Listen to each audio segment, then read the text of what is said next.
Assalamu alaikum. How are you, my dear learners, my dear students, audience, viewers? Due to pandemic situation, we could not able to connect with you more or less than 6 months. In this situation, there is much gap between or among you. By virtue of e-learning, whatever you can say, distance learning, we are trying to just connect with you for a few moments. So I will not linger my speech. Today I shall discuss voice. You know, voice is one of the important grammatical topics in English grammars. It is necessary for all classes students. It is not only to pass your exam, but also to know English more clearly and well. So let us discuss about voice.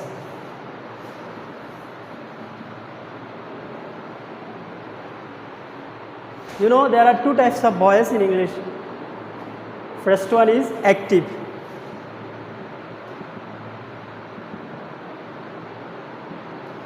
And second one is passive.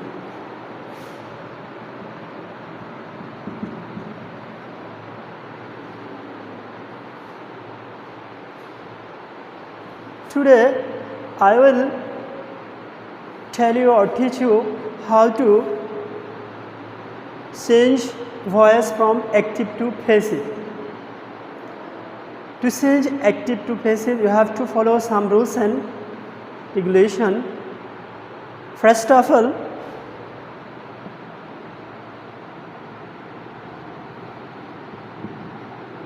you have to find out subject from active sentences.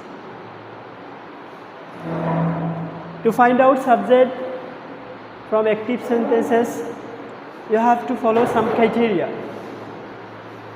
If I say in Bengali, it will be more helpful for you. তোমাকে subject বানাতে হলে প্রথমে active sentence থেকে object বের করতে হবে। আর object বের করার নিয়ম হচ্ছে ভার্বকে কি এবং কাকে দ্বারা প্রশ্ন করলে যে উত্তর পাওয়া যায় সেটাই অবজেক্ট। আর সেই অবজেক্টকে অ্যাক্টিভ থেকে প্যাসিভ করার সময় সাবজেক্ট বানাতে হবে। তাহলে প্রথম কাজ আমাদের গেল subject. Number 2, auxiliary verb. Another important rules, auxiliary verb.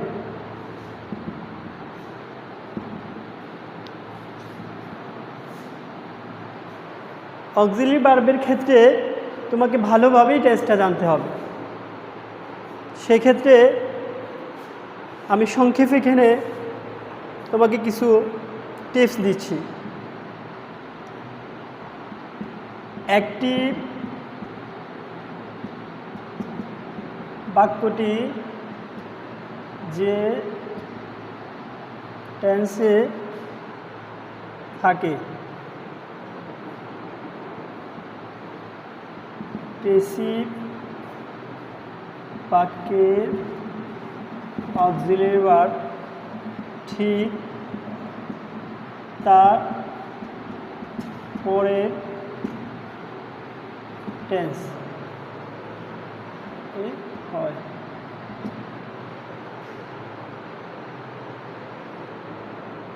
আবার অ্যাক্টিভ বাক্যটি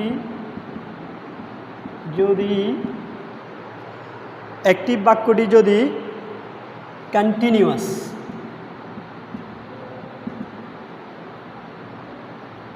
হয়। কন্টিনিউয়াস বলতে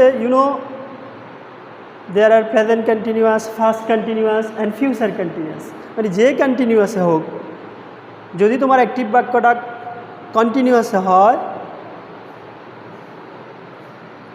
প্যাসিভ করার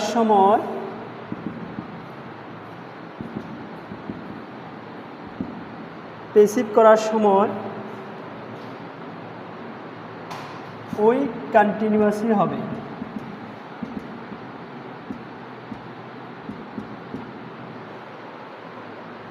এক্ষেত্রে অক্সিলারি ভার্বের পর বি যোগ করতে হবে।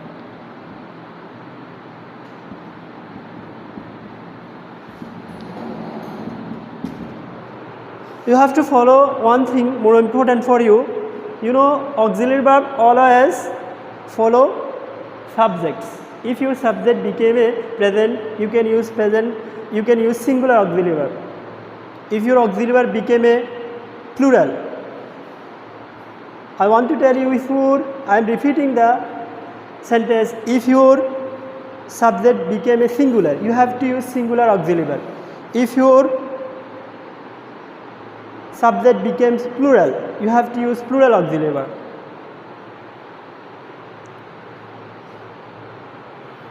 তাহলে আমাদের এখানে টেন্সের ক্ষেত্রে দুইটা কথা থাকলে, একটা হচ্ছে অ্যাক্টিভ বাক্যটা যেই টেন্সে থাকে, সাপোজ তোমার অ্যাক্টিভ বাক্যটা প্রেজেন্ট ইনডিফিনিটে আছে, পেসিভ করার সময় তাহলে তোমাকে ঠিক তারপরে টেন্স বলতে প্রেজেন্ট কন্টিনিউয়াসে যেতে হবে। মনে করো তোমার অ্যাক্টিভ বাক্যটা প্রেজেন্ট পারফেক্টে আছে, ঠিক তারপরে টেন্স প্রেজেন্ট পারফেক্ট কন্টিনিউয়াস, তাহলে তোমার পেসিভ করার সময় প্রেজেন্ট পারফেক্ট কন্টিনিউয়াসের অক্সিলারি ভার্ব ব্যবহার করতে হবে। কিন্তু যদি অ্যাক্টিভ বাক্যে কোনো মডাল অক্সিলারি ভার্ব থাকে, সেক্ষেত্রে তোমাকে যা করতে হবে, যদি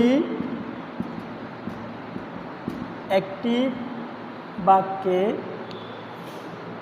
can, would, may, might, shall, should, will, would, must,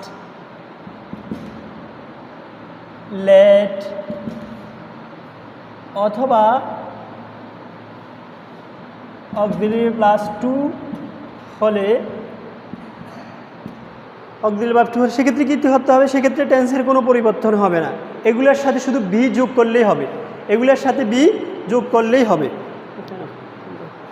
এগুলোর সাথে বি যোগ করলেই হবে। টু হলে এদের সাথে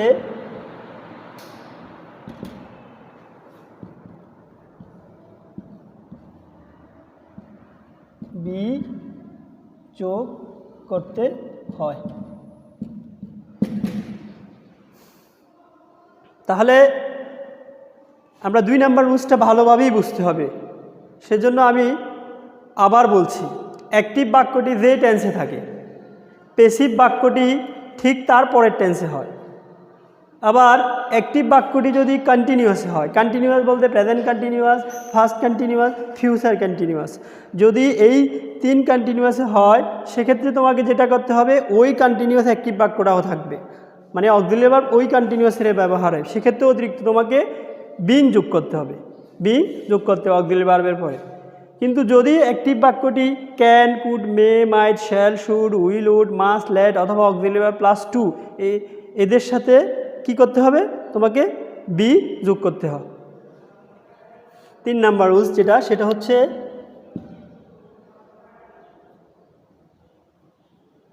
নাম্বার 3, পেসিভ ভয়েসের মূল ভার্ব সবসময় পাস্ট পার্টিসিপল হয়। আমরা এই কথাটা তোমাদেরকে ক্লাসেও বলেছি যে সকল পারফেক্ট টেন্স এবং পেসিভ ভয়েসের মূল ভার্ব সবসময় ভার্বের 3 নাম্বার রূপটা হয়, যেটাকে আমরা ভার্বের ফার্স্ট পার্টিসিপল বলি।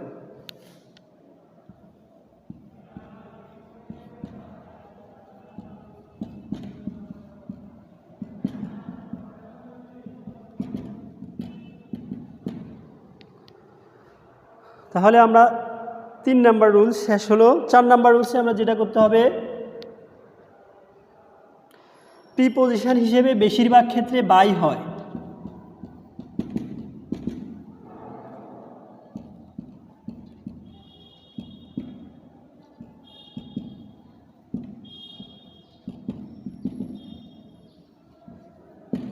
বাই হয়, এছাড়াও বাই ছাড়াও অন্য হয় শব্দভেদে, যেমন স্যাটিসফাইয়ের সাথে ব্যক্তির ক্ষেত্রে উইথ হয়, বস্তুর ক্ষেত্রে অ্যাড হয়, মার্ভেলাসের জন্য ভিন্ন হয়, শখের ক্ষেত্রে ভিন্ন হয়। এগুলো আমরা তোমাদের ক্লাসেও আলোচনা করেছি, অথবা তোমরা পাঠ্য বই থেকেও দেখে নিও।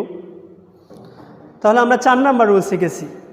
4 নাম্বার রুল যেটা বলছিলাম, প্রিপোজিশন হিসেবে বেশিরভাগ ক্ষেত্রে কি হয়, বাই